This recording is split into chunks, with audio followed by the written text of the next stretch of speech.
Hello and welcome to this week's episode of the main event, the Champions League history show here on Hat Hand. We have reached 1997-98 in our epic trail through the new version of the European Cup. I'm joined by Adam Thornton, whose idea it was to troll through all this in the first place. How are we, Adamsgate? Yeah, I'm not sure if I'm regretting it. It is a lot to get through, but it's really enjoyable. Yeah, we were speaking off here. It's so funny because you just think back at key moments, don't you? You don't think back at like seasons, but it's incredible how many different stories there's been from year to year already. Someone appearing ready to go. Some team randomly. It's fascinating. I'm not sure when it's going to slow down, but I'm not looking forward to it, to be honest, because it has been hit after hit for the first, what we are now, 5 seasons, 6 seasons? Yeah. I'm loving it for exactly that reason. And we're going to catch up with ourselves, and it's going to be obviously very familiar by the time we get into maybe the late teens. I'm sure there'll be plenty of stuff in the noughties that, God, I forgot all about that. But the 90s stuff, Yeah. every time we look at a new season, I am reminded of something, or I hadn't registered anything at the time. And 97-98 is very much the same. Evening, David. Hello, everyone. Yes, nice to be here. Very much looking forward to it. Yeah, I'm exactly the same as you. I think there might be times in the 2000s, particularly group stage, where I might be reminded of things, but this is all very. I was going to say fresh in my memory, but just it's carved its place, and it isn't for leaving. This was the year that I think that a little bit of, oh right, we don't need to stay fixed to this, and I think that when you look at how quickly it's moved from that 92, 93 to this, and we're soon to enter the another, it became quite clear, I think, quite quickly that firstly, and most importantly to UEFA, this was a license to print money, but secondly, that this was an absolute juggernaut, and in terms of interest, that it would only just grow. So this is the first year to have 6 groups, and it's getting bigger, it's getting wider. First year with 3 teams from one country, which at the time seemed ridiculous and brought a lot of comment. But of course, now we're looking at maybe having 5 teams in it next season as we record. So yeah, this is such an interesting stage. But of course, there's also so many wonderful names that we're going to mention. It was a World Cup year, a lot of people looking to impress with that in mind, and a surprise winner at the time, and that is going to sound like the most bizarre thing I have ever said, but it really was. It felt like a fresh new name back up, certainly in my generation anyway. Yeah, we'll talk about them next week, but I wonder about some of the rediscoveries or just absolute discoveries in the group stage. It was down to my huff in the earlier stages of the Champions League that Rangers were not there, and again, go dig out Dominant, episode 1 of the final kind of chapter, I suppose, of that, a sense of an ending, to listen back to probably the worst and most humiliating of the Rangers European stories in the 1990s. I think Gothenburg, and we followed that up with getting pumped out the UEFA Cup immediately as well by Strasbourg, and that's when we were called the silliest team in Europe. So we were not taking our place. But David, you're right. For the first time, 24 teams instead of 16. So 6 groups of 4, 6 winners would go to the quarterfinals automatically, and then the best 2 runners-up would join them. We'll talk about that at the very end of this, because we're going to look at these groups. And yes, for the first time, and this is where you get a lot of Trades Description Act patter coming in. This isn't the Champions League. You don't get the champions of each country there, because the big leagues had 2, and Germany, because Borussia Dortmund were the holders and finished third, had 3 teams in the Champions League this year. So it was opening up. We did a Euro 2000 draft recently, and that's possibly the time where maybe the Champions League really is eclipsing international football and all else. But let's look at these groups. Adam, I'm going to start with Group C, won by Dynamo Kiev, and there's a lot of other interest outside of that. But I want to ask about Kiev first of all. I'll ask about the team and how they kind of shaped up, and two players in particular, obviously. But Valery Lobanovsky, the professor, such a huge name in football by that point, but he must be nearing the end of his career here, and he's still managing to do wonders with this club, his club. I'm glad you pronounced it first. I'll just copy what you said. So Valery Lobanovsky is a massive catalyst, I think, for the tactical movement that we've seen in the 70s. Different, I guess, because as we've said before, Soviet information coming out of the Soviet Union was not great in the 70s and 80s as it was, but he was huge. He'd huge success with Dynamo Kiev. This was his third spell with them. Basically, they're Walter Smith, father figure, coach, national institution, probably entertainer, fourth. He was manager from 73 to 82 and then 84 to 90. So my maths is terrible. What is that? 15 years, and he won 7 titles and 6 cups. 1975, Dynamo Kiev were the first side from Soviet Russia or Soviet Union, I should say, to win a major European trophy. They beat Ferencvaros in the Cup Winners' Cup.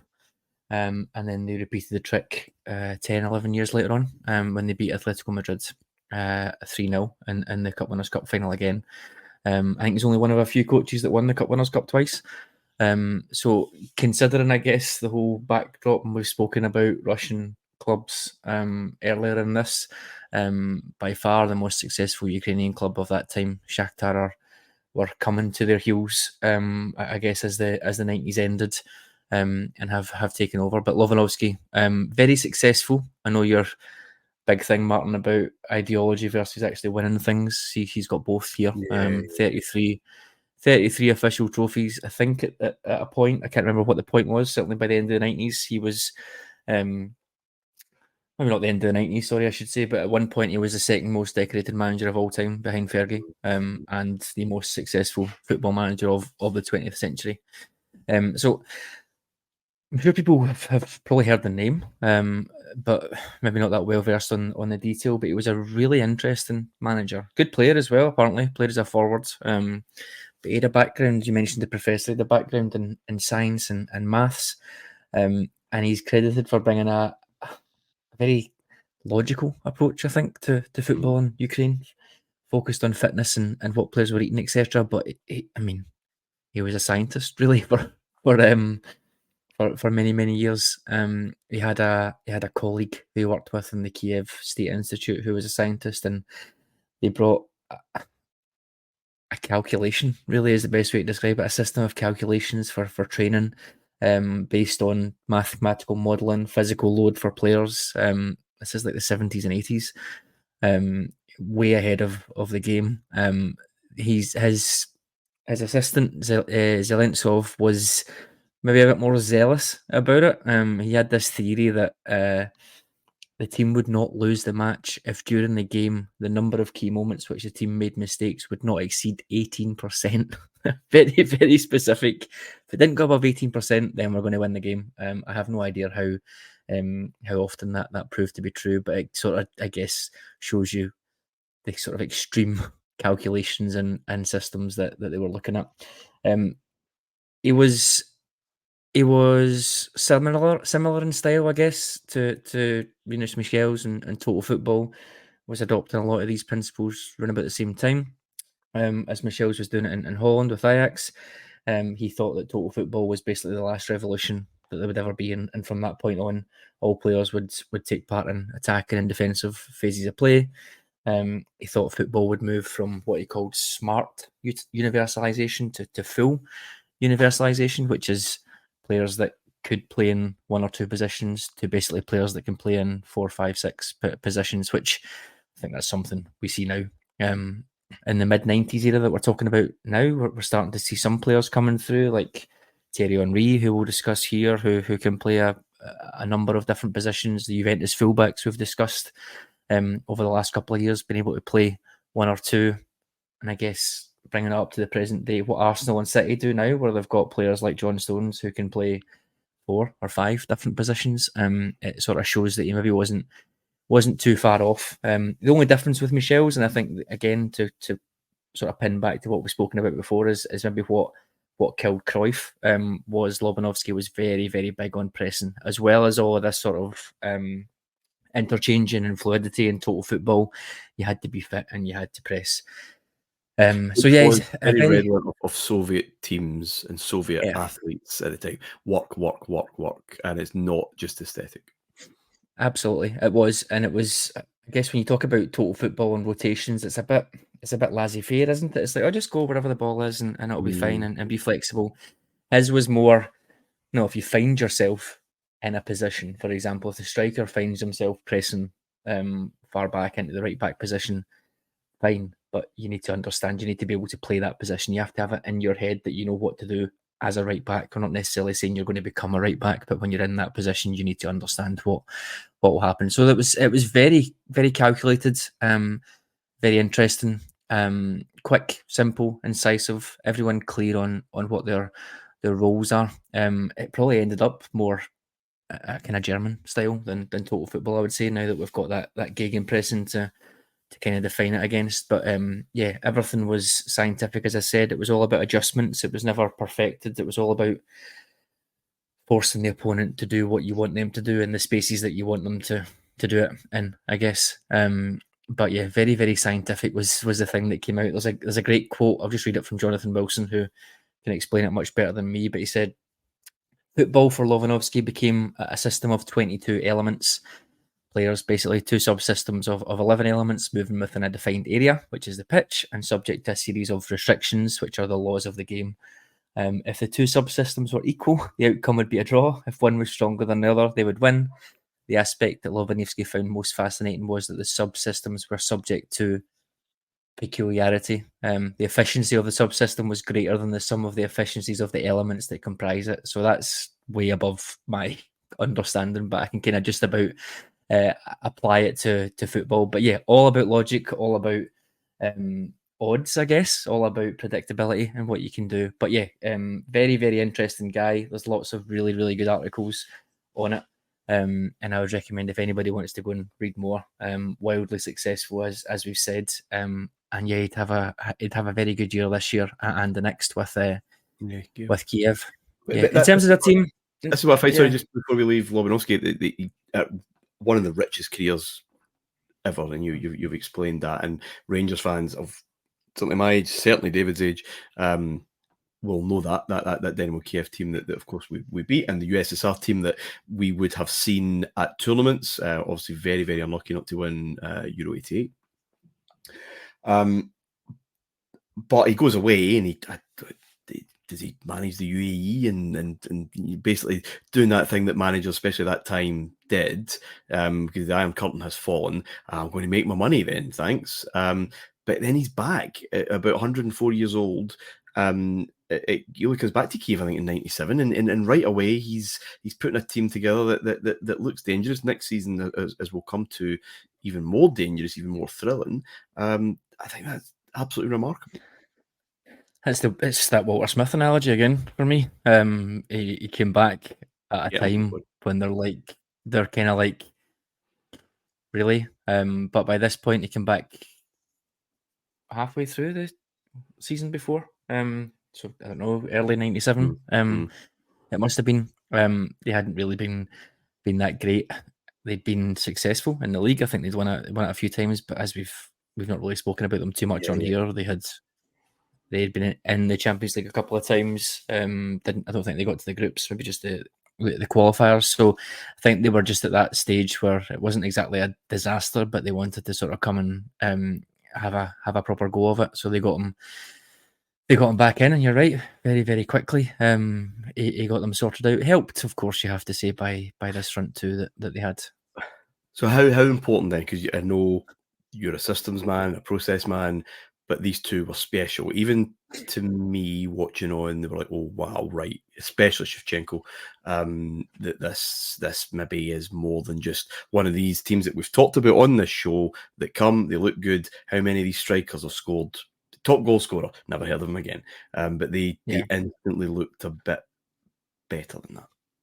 So this is the thing that I always find really interesting, because how do you really know how good a team is? Because that whole thing with Barcelona during Guardiola's time, are you really good, or have you just got Messi? Like, and it's that thing where you're only really judged over a couple of years and the number of titles that you win, and you say, okay, you were good. And yeah, looking at this, the theory of the guy, he obviously knows what he's doing there, but it can't hurt to have two players like that. So without being disrespectful about it, it was all about their front two. I'm not sure that is a disservice to the others. Shevchenko, I mean, we all know from Milan later, but absolutely terrific for Dynamo Kiev. Lightning quick, just so clinical. I think he got 33 goals in 41 games in all competitions this year. 4 or 5 in the Champions League. From memory, Rebrov, perfect foil for him. Maybe more of a number 9. He scored 37 times in 48 matches this year, and ended up being third with Inzaghi as top goal scorer, behind Henry and Del Piero, who had a fantastic season with 10. So they got a lot of goals. When you think they didn't get past the quarterfinals, and they were in the top 5, the two of them, so they definitely got a lot of goals. It was all about them. Outside of that, not sure there's many household names. Certainly not for me. Maybe you guys might know a little bit more. Really good defence, really strong defence, well drilled, marshalled. Oleg Luzny, who was good at this point, less so when he made it to Arsenal. Was there? Holovko was a player that I knew of, and Andre Husin, who sadly passed away. He was a really solid midfielder, like a kind of anchor, number 6. But other than that, I don't think there's many that really stuck out to me. It definitely was one of those where it was a team rather than a group of individuals. And I think, as I said above, that underpins his whole philosophy. The team is greater than the sum of its parts, which sort of plays into that. Yeah, plays into that. Yeah. Ace that can spring these two brilliant players. Before I come to David, sorry, Shevchenko, a more all-rounded player maybe then. That's why he could go elsewhere and do pretty much anything, other than when he got to Chelsea. I think he wanted to be a golfer by that point.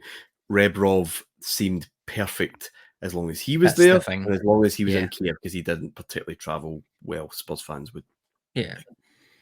So that's the thing. I think the adaptability piece there, they found something that worked for Shevchenko and Rebrov. Shevchenko was obviously on a much higher plane and more adaptable as tactics were moving on, etc., and was able to adapt, and then some when he moved to Italy, but maybe less so for Rebrov, and maybe a little bit of a terrible move as well, given playing for Spurs, etc. too. Yeah. Davey, Adam has beautifully articulated just why Lobanovsky was this great name, and how thorough he was, how intellectual he was. What a shame for Charles Hughes, Charles Reap, the British equivalent, doing all their maths, doing all their sums, position a maximum opportunity, get it in the fucking mixer. They don't get any credit, David. And again, we're dumbing down and doing down British coaching once more. It was of its time, wasn't it? And football evolves, and tactically it's evolving at a massive rate now, as we know, and that's because we've got access to so many more styles and influences than we maybe did back then. Also, you have to take into account fitness getting better, pitches getting better, etc. More protection for attacking players. In the 80s, it was still perfectly legal to go right through someone from behind with 2 feet off the ground to win the ball, so long as you did get the ball after destroying the calves of the player you'd gone through. So all of those factors add in. And I think with that particular side, what you could see is Adam kind of mentioned something there about a scientific approach, and this is becoming a lot clearer now that you simply have to, at this stage, that teams who don't, and there was one very close to home there, could be made to look very stupid. It wasn't just you would fall a bit short. You could look made very stupid by average, but very average, very well put together team. Tactically, not spent anywhere near what you spent, and do not spend money on wages that you spend. No, but who work very hard on tactics, and again, this is and this is not us being unfair, on the Walter team, there was the focus on domestic stuff, but the training that Rangers did was mainly based on keeping fit, tiding the players over for the matches. Whereas when we came up against sides, as you said, Martin, Strasbourg were a desperately ordinary side. I mean, they really were. The star player was David Zitelli, who then went on to Hibs. Yeah. Gothenburg were a decent side, but they weren't pulling up any trees, and neither of whom were even remotely in the ballpark of Rangers spend. And you see, actually, with Rangers' success in Europe in recent years, a well-coached side with a style and a shape can do things against opposition that they maybe wouldn't normally expect to do.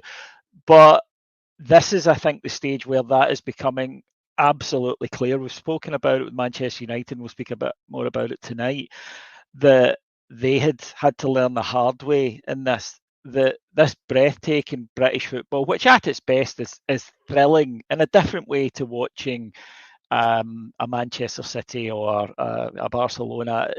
It has that sort of up and atom approach, even if it is more on the ground than it maybe was in the 70s and 80s.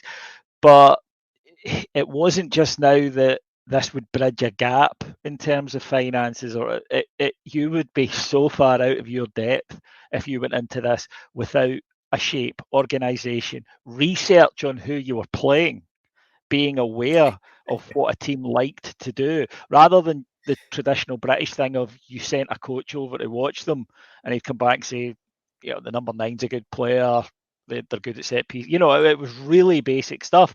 Now you're coming up against people, what's the phrase you use, Martin? Football animals.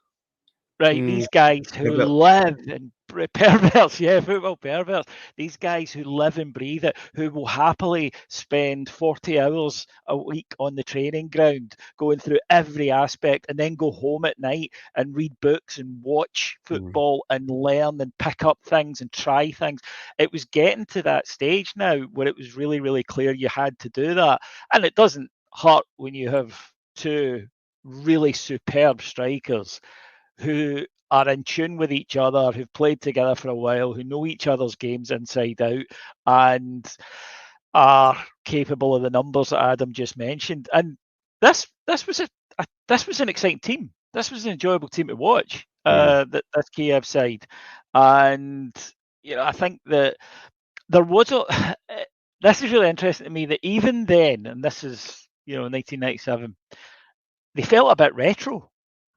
Because for Rangers fans of our generation and football fans of our generation, as I mentioned earlier, how important, how nice was it to see Kiev back and doing well, not just becoming kind of fourth place cannon fodder at the bottom of a group, but really it was a bit of a throwback to 10, 15 years before.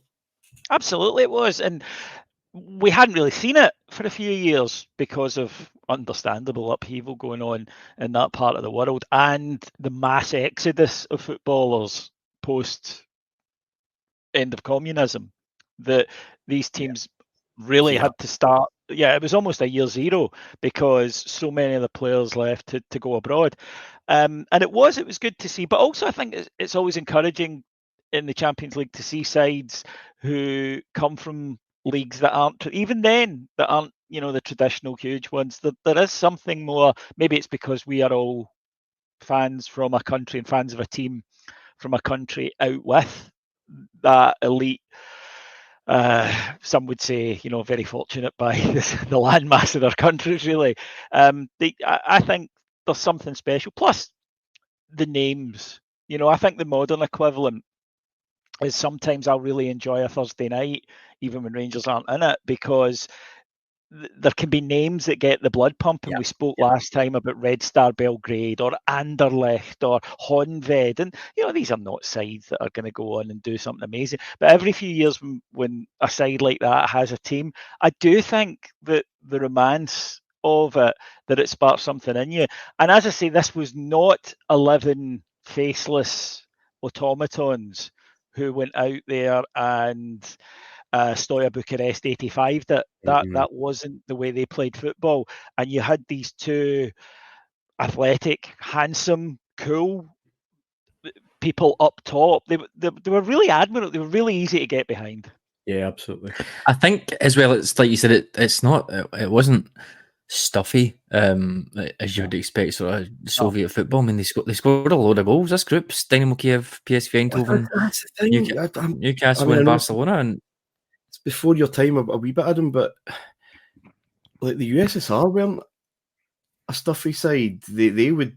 Well, I don't think so. I don't remember that, and certainly having looked back at Euro '88 for stuff in Mexico as well. They were involved in some kind of rip roaring games, but yeah, I know that's when you would. Maybe this is where Lobanovsky is the difference then, Adam, because I think that is the fair stereotype of teams from behind the Iron Curtain in general, that they would prove a lot stodgier. But he had an aesthetic that was maybe a departure from that. You mentioned the other teams in the group, Adam. There's a lot of fun going on here, and I do remember that opening night watching highlights. And the game that stood out was Newcastle United 3, Barcelona 2. Newcastle United's first appearance, obviously, in the Champions League because of the extended tournament structure. And 3-0 up. I think Barcelona got 2 goals back. I'll ask David about Newcastle and come to you, Adam, obviously, about Barcelona and where the hell they were, because they finished bottom of this group incredibly. But David, a kind of weird situation for Newcastle. Keegan has gone by this point. Kenny Dalglish is the manager. Alan Shearer, I think, breaks his ankle. Certainly has a bad ankle injury in a pre-season friendly. So that really puts their season into a bit of a tailspin from the start. And was Shearer really ever the same again? I'm not entirely sure. But Faustino Asprilla, who would be sold, I think, in the January that year, he's doing Shearer stuff, a penalty, and then 2 Shearer headers either side of half time.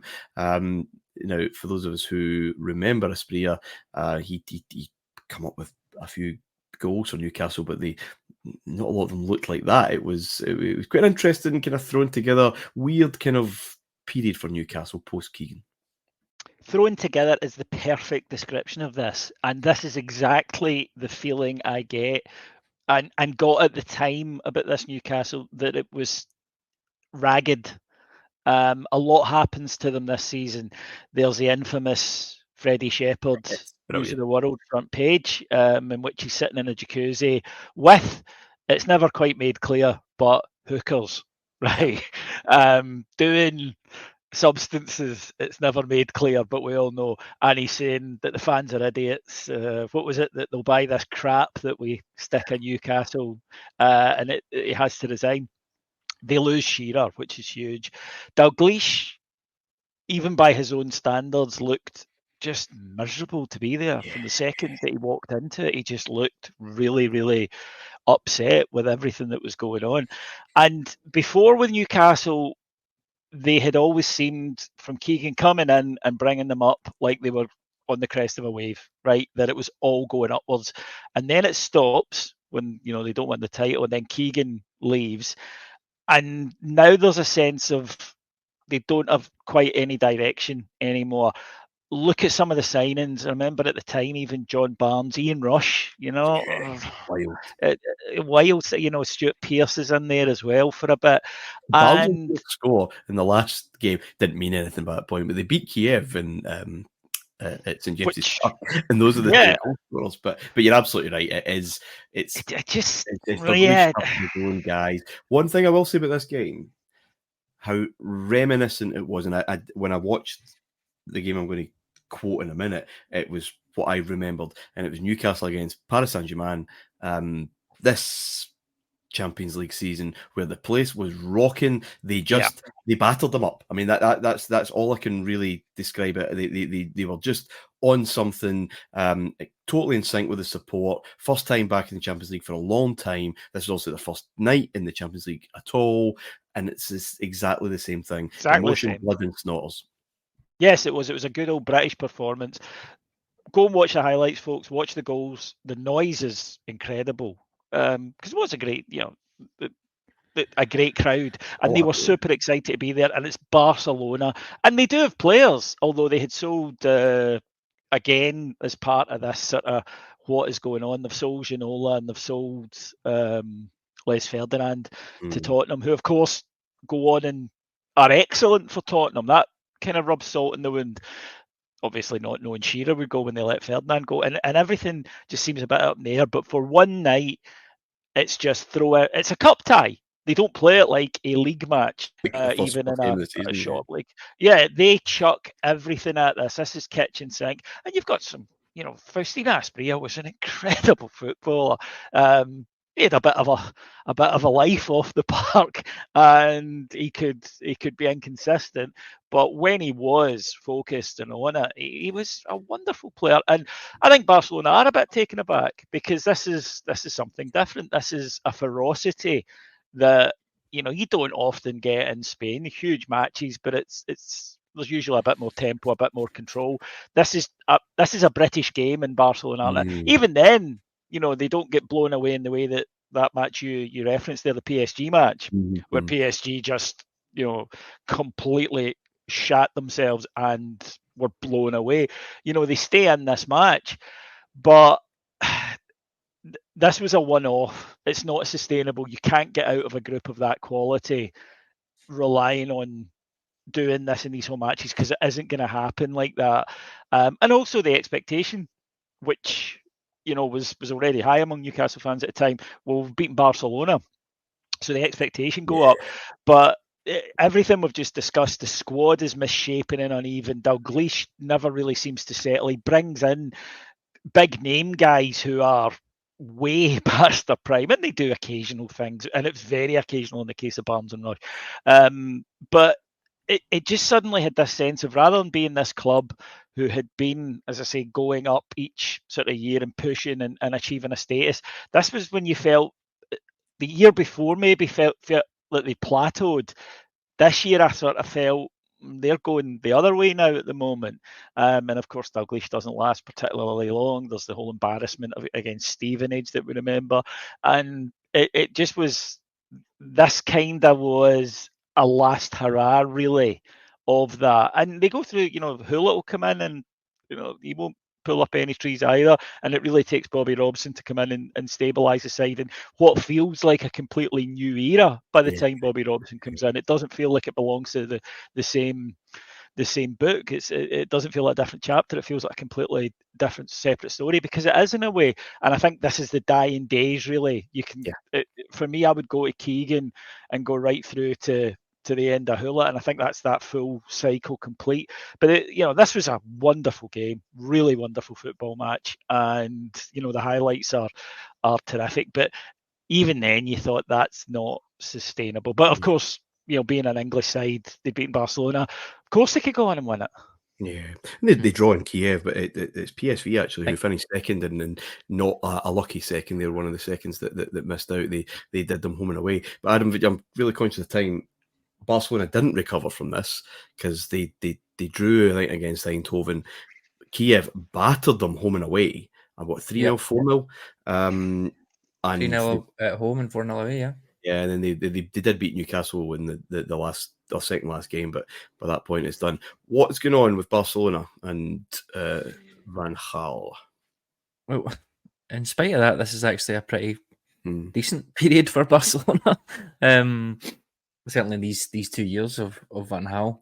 We've mentioned the sort of demise with Cruyff a couple of years before, but yeah, this sort of 96, 97, 98 turn of the century for them, or just before the turn of the century, is all right, I guess. Louis Van Gaal's there, as we said. He joined that summer 1997. Ronaldo leaves, and it's one of my great annoyances that we're not going to speak about Ronaldo in the Champions League at Barcelona or at Inter over the next few years. We have to wait till he gets to Real Madrid. I mean, it is a decent spell at Real Madrid in the Champions League, but having to wait to get Ronaldo is not very satisfying for me, which is unfortunate. But yeah, he goes that summer. Laurent Blanc leaves. Popescu. They bring in some Van Gaal players. I think you could say Michael Reisiger comes in. Winston Bogarde comes in this year. Sonny Anderson, who I loved. Thought it was brilliant.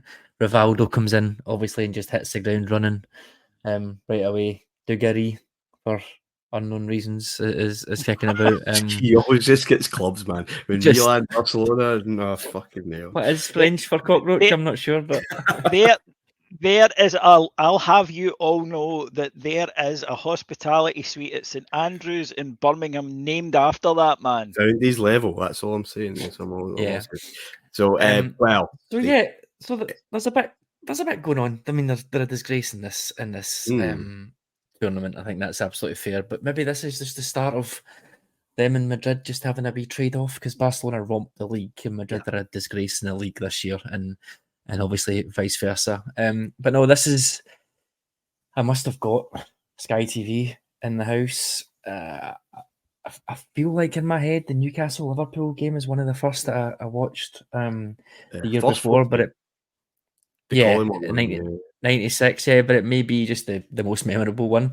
Definitely remember watching the Newcastle Barcelona game with Asprilla. That's a core memory. But around about this time, it must have been there regularly. So Vitor Baia, Fernando Couto, Luis Figo coming in there as well, bringing a bit of Portuguese style. We've got Luis Enrique here as well. Giovanni, who I really liked. I thought he was really good for Barcelona. And then you've got maybe some more, not necessarily well known, but younger names coming in that will obviously form a big part of Barcelona. There's Xavi's in the squad, De La Peña's there, Carlos Puyol's kicking about.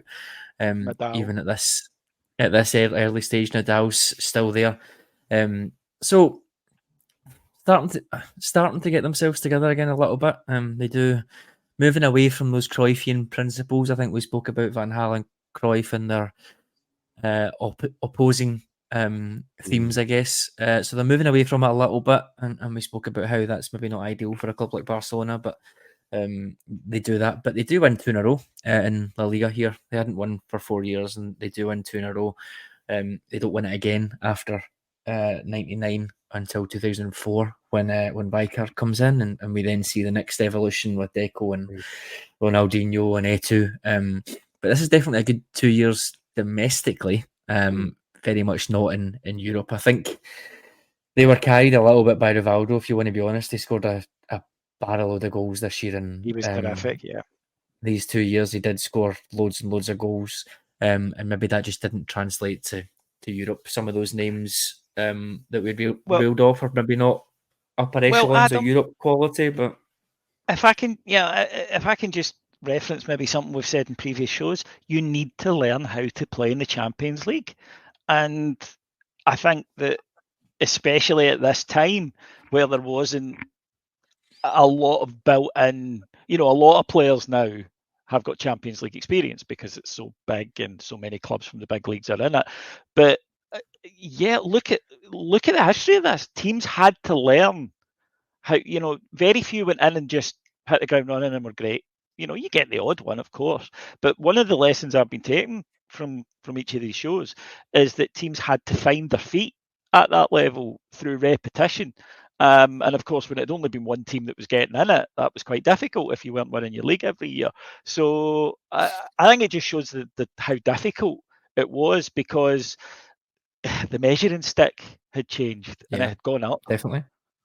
I think it's interesting when we come on to talk about Man United. For me, they're obviously, this is a season before this season, but they're Fergie's starting to bring that tactical flexibility in and adapt a little bit more, rather than maybe the gung-ho stuff that we've seen a couple of years before. So yeah, I think we're spot on.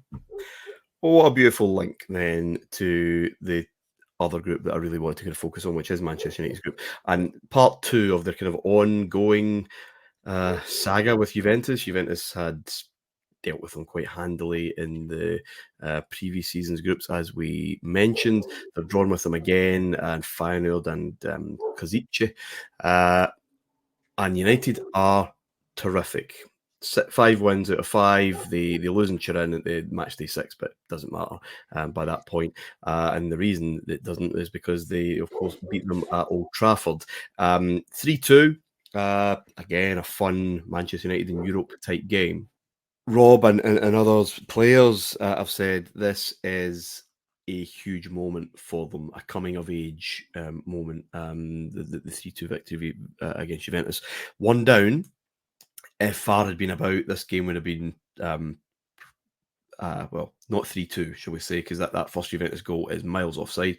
United could well have had a goal chopped off as well. But they did respond. They were. Giggs is phenomenal. He's flying here. Sheringham's in now. United replaced Cantona with Sheringham that summer. Sheringham took number 10. Beckham, of course, took Cantona's number. Beckham is excellent as well. You're right, Adam. Something is starting here. We will talk about what happens in the knockouts next week. But this is a team that has learned. Still going to be adventurous. So it's not as if they're mega cagey. Again, we may come to that post what happens with your boy Ronaldo and his pals at Real Madrid in 2000. I think Ferguson's lesson that night was very much to be conservative. But they have a lot more nuance, a lot more experience, and they're putting that to good use. They look like a grown-up team now. They do. And yeah, I think this is a really, really good game. I guess we need to be fair. At one each, Deschamps gets sent off. Who knows how? Yeah, absolutely. How things might go. But yeah, I think it's a big one as well. I think because is it maybe not their best win of the competition so far, but they're certainly the best team I think they've beaten because they haven't done huge amounts. Obviously, Porto the year before was a brilliant win, and but Juventus are the best team in Europe at this time. And it's interesting. I'm sure you guys have read about it, but in the mixer, Michael Cox references the fact that United were kind of obsessed with Juventus at this point. They really rated them. They thought, they were. That Gary Neville said they're the benchmark. A few years before, Ferguson seemed to absolutely love Lippi. I've not heard him speak about it. He was, Adam, though. He was the manager in the world at this point. He was the one that Ferguson most admired. And if you read Ferguson's books, the one he consistently goes back to as a contemporary, I mean, rather than, maybe someone from before he started, it's always Lippi. He loved the style of Juventus teams, their attitude, their tactical flexibility, all things he wanted to instill in United. So they had almost crystallised as United's bogeyman. And you're right, Martin, it was a psychological thing. It was, we have to slay this dragon because otherwise we're not on a level to go on and win it. And when they did, and they are hugely aided and abetted by the red card for Deschamps, but they still have to make it happen. What United, I think, were getting better at was making teams play their game. Because they tried to get sides caught up in matches before and hadn't really managed it. Sides would remain disciplined, but they were beginning to get that teams weren't able to stop them imposing, because they were at such an attack inside Manchester United at this time. But when you've got someone like Ryan Giggs playing like that, I don't care how good your defence is, and it was a good defence, he is going to make opportunities for you. And Sheringham was such a clever player, but he also had a physical edge as well. Yeah. But I think that flexibility piece you mentioned is definitely something you can see coming through. I just think it's a really important victory for their development, whether it gives them the confidence that they beat one of those sort of big European names, or whether it's just the development of their team. I mean, they've started beefing the midfield up a little bit, as we said. We spoke about the midfield last year with Ronnie Johnson, David Beckham, and Cantona, and it maybe wasn't a combination that you would expect to see with them. But I thought in this game, I watched this full game back the other day. Ronnie Johnson was absolutely unreal. Just took Zidane out of the game. Just ridiculous. Total man marking number, like you said. And I guess, looking back, you can sort of see that Lippi versatility we've been talking about throughout the next 10, 15 years. Ferguson's got guys like Phil Neville playing on either side, playing central midfield. Ronnie Johnson was spoke about. John O'Shea, Wes Brown, Park Ji-sung, all playing those multiple positions and being really flexible. So it's a nod back to, I guess, what we spoke about with Lobanovsky, and then also what we're speaking about with Lippi as well. this is something you guys will know, but I didn't know as well. Again, in the mixer, Michael Keane talks about Roy Keane doing that in earlier seasons at Man United, playing. He's like going to fill in at right back or going to do this and going to do that. And he'd be like, yeah, no bother. Before he became the Roy Keane that you just wouldn't entertain not being a central midfielder. That wasn't something that I was aware of. So there's some really interesting points here. Great game, but there's some interesting points about what they're doing. Next year is obviously the one, and it's obviously very, very successful, but some more interesting tactical stuff in there as well, looking at back threes and things. So that'll be, I'm really looking forward to that next time around with United as well. When Ferguson had an obsession, I did think I was when we were preparing for this, I did think it was beating a big side because the fearful doings of Barcelona as well, but I think it had to be Juventus because when Ferguson was obsessed about something, his players would hear about it. There's that famous clip, where he's talking to them all about they're playing Liverpool and he's going on and on and on about McManaman, and it cuts to an interview with Schmeichel after it. He's like, we know about McManaman. Every time we're playing Liverpool, he goes on and on and on about McManaman. And I just get the sense he would have done exactly the same about Juventus. And of course, fate puts them together constantly to give them the opportunity. But I think that it was such a breakthrough.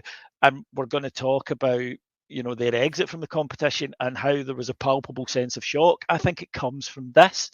I think after they had slayed this dragon, they really felt then nobody can stop it. That was the one team. If we were good enough to beat them, we can beat everybody.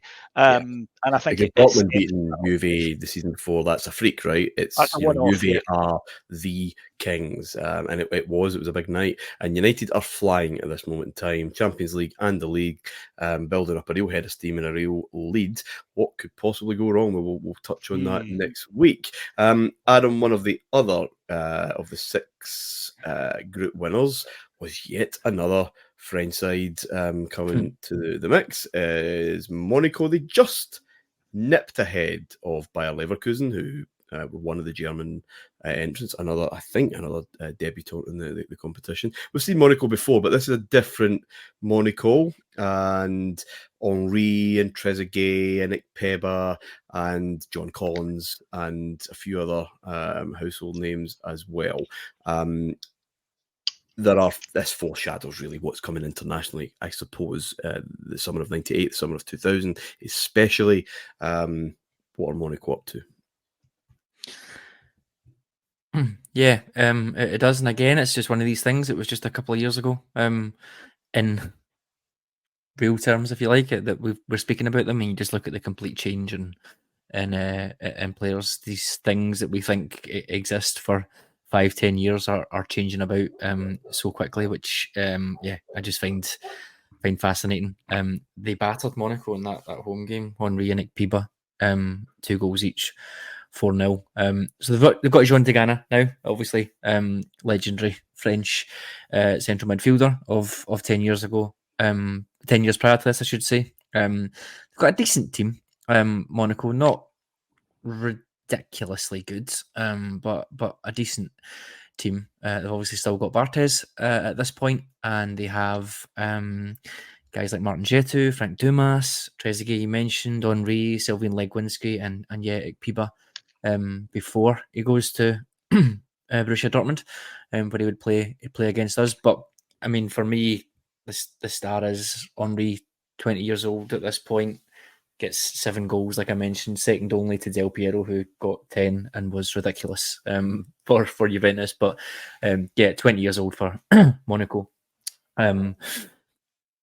He's really interesting, Henry, because he's the first, if you like, that's sort of redefining that, or defining, I guess, that are you a winger, are you a striker type thing. So there's a he thought he was a winger. Element.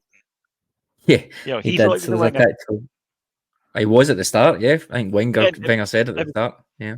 Wenger says to him, "I want you to play through the middle," and Henry said he would go home in tears, because he's like, why did he buy me? I can't play up front," which, looking back, is the most ridiculous statement ever mentioned.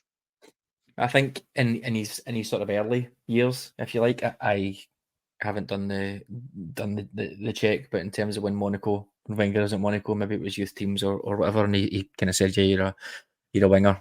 He thought his pace, close control, and skill was perfect for that, and you can sort of see that thinking. But yeah, he was terrific. Very much a winger at this point, but obviously capable of playing up front. And I think the amount of goals that he got there, but he was sort of getting to that point where his finishing was improving. He was just hitting the peak. But with guys like Victor Piba and obviously Trezeguet, then he did move about a fair bit, and it makes sense. I mean, lightning pace on the counter. Trezeguet starting to come to Trezeguet starting to come to the fore as well. It's just one of those things. I think obviously we probably won't get huge amounts of time to talk about him in Italy, but he obviously struggled there because I think, like you said, he was neither a winger or really a number 9, if you like. And obviously, Italian football was a lot more tactically aware than French football was, and it wasn't really his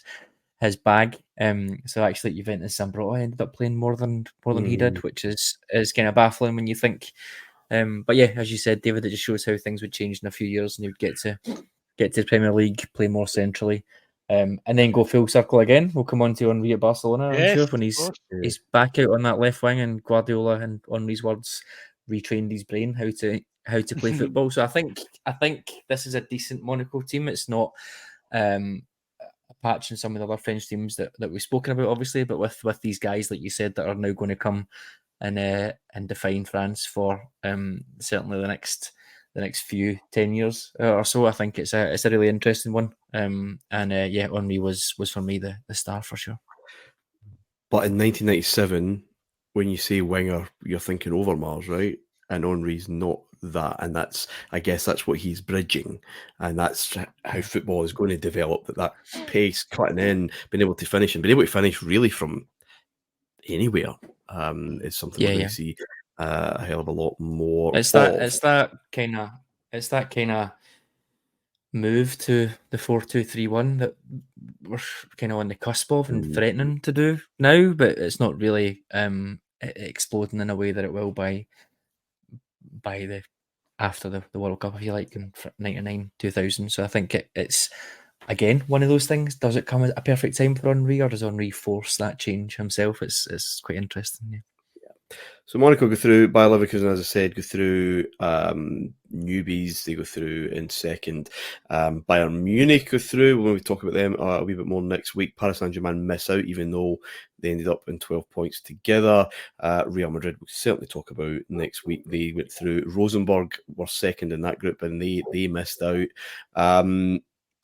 And Juventus just went through as one of the lucky losers. And this is why I don't like this setup where the 6 is a terrible number of groups, and you've got 2 that are going in. Basically, Juventus went through in goal difference, but they're not playing the same teams as Paris Saint-Germain played. They're in a as we mentioned, United's group. Both of them kind of blew the other teams away. The PSG group, I'm sure, was with Besiktas and Göteborg, who were, I think, 6 points apiece. I mean, there's enough going on there that's competitive. So it's not by any stretch of the imagination a perfect system. The other team that was second and lost out, I just want to touch on them very quickly, is Parma, who too many draws in their group with Borussia Dortmund, holders, looking phenomenal, 15 points, looking dead sexy again. Parma, how often do we kind of start conversations like this on this show?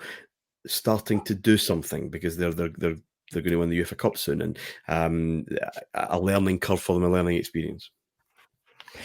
Yeah, just on that goal difference point that you mentioned as well. Obviously, you mentioned Kosici were in Man United and Juventus's group, and they were the worst team that we've seen so far. The first team to get no points, so that kind of shows that up as a bit of a mockery, like you said. No points, and Feyenoord got 9 points, and 6 of them were against Kosici, so it's a bit of an imbalance. But yeah, Parma kind of maybe just before we've been talking about them in terms of the Rangers context, but Ancelotti's last season backed a lot by that Parmalat money, which, as we know, ended up predictably with a lot of fraud and a lot of jail time. Very Italian. Ancelotti was a disciple of Sacchi in these days. He was his assistant a couple of years before. High pressing, 4-4-2, compact system. A couple of years before, he'd had Gianfranco Zola, obviously, who was one of the best number 10s in the best league around at that time. Ancelotti was quite adamant he was not playing a number 10 at all. He played Zola out in the left, which did not suit him at all, and he made it clear it did not suit him at all. So he left to go to Chelsea the summer before, 96, and we all know how that went. So the reason I mention that is, though, I feel like that's quite an interesting one for us to keep an eye on with Ancelotti, because you guys might disagree, but what we know of him now, I consider him to be a coach who gets the best out of star players. I cannot imagine modern day Carlo Ancelotti I know out on the training ground with a defence, tying them up and say you're not allowed to move that far away from one another. Hyper press, absolute effort. It's just that evolution. The evolution of it's just so interesting, because he's just like manages the star players, maybe not to the level that Zidane just let them sort of go out and play, if you like, but Ancelotti's not wedded to a formation at all, managing a big personalities. So really interesting to see that change. I mean, again, to reinforce that point, Parma wanted Baggio this summer, 97. Ancelotti vetoed it for exactly the same reasons. I don't play numbers. I think that, as a manager in any job, I think that you learn, and you might go in there and you say, I'm absolutely wedded to this philosophy. And then he clearly found, well, actually, no, I'm not going to be wedded. I'm going to see what type of players I have. I think you're maybe more capable of doing that after your first job, if that makes sense. I think in your first job, you don't have the sort of knowledge that things might be different elsewhere. You think that you can always do the same thing. Whereas when he goes to other clubs, he's like, okay, right, there's a different way of doing it. I'll find out how to do it. But yeah, you're absolutely correct. As I cannot think of a manager less likely in the whole of Europe to be getting the ropes out and tying the defence together, and when he moves, you move. I just don't think that's him at all. But also, we've discussed it, haven't we, on the show, and we've discussed it on Seagulls, Martin. There's nothing wrong with being a super club manager in the way that you can be a super car mechanic, and that, I think, is a different skill set, and it's one he possesses arguably better than anyone. And also, Adam, just before you come in, I'm really interested in your thoughts on this. It's also nothing wrong, also not surprising that Carlo Ancelotti would worship Arrigo Sacchi because of what he gave him as a player, the success that he enjoyed because of Sacchi. I want to be like him. And then at some point, finding out, you change. Well, I'm not him. I need to be me, otherwise this isn't going to work, and I can't be pretending to be someone else. Because Parma sacked him at the end of the season, even though he also got them into UEFA Cup, and they would sadly go on to win that UEFA Cup, knocking us out in the process. And he wouldn't be in the wilderness for long. He went to Juve near the end of that season, I think, maybe. And the rest very much is history. But a very different Carlo. Sorry, you were going to say something before then. Yeah, I was just going to say, I think you're both spot on. It's very early in his career, but and you maybe do want to make an example or make an impression. But I mean, the Baggio point that I mentioned there, that was this summer, 1997. He phoned him up and said, "You're not going to start.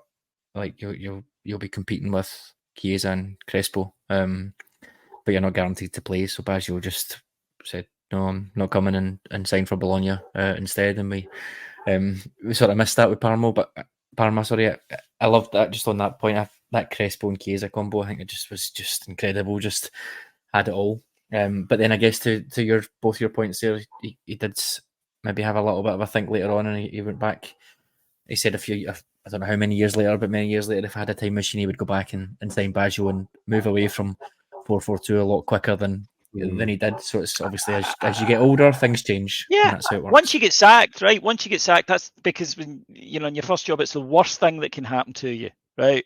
And you fear it, and then after it, you go, "Oh, I'll get another job," right? So I think that the thing about Ancelotti, like the best managers, Ferguson was sacked early in his career, for example. I think that it's the managers who are able to go away and say, "Okay, what was my part in that?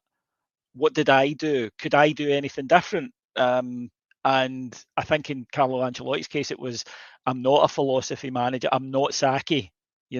I have got to try to find my own way. And he's been so good at going into a club and just identifying what would be the best way for them to play football. Not only with the players he has, but also, the kind of culture of the club. I think he's fantastic for recognising you can't play certain ways at certain clubs. But it's really good to see this sort of embryonic, because he's now like 25 years later, he's the Don. Maybe it's quite humbling as well. Martin. I don't know. Like you finish sixth, you get sacked, and you might have been quite comfortable there and thinking, "I'm doing a good that's job what here." I mean and about. Then you don't.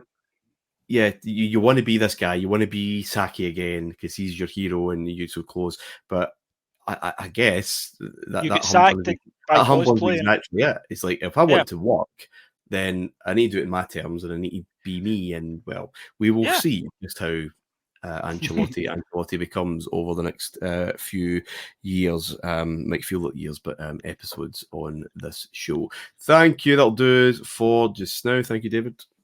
Pleasure. Thank you, guys. Thank you, Adam. Thank you.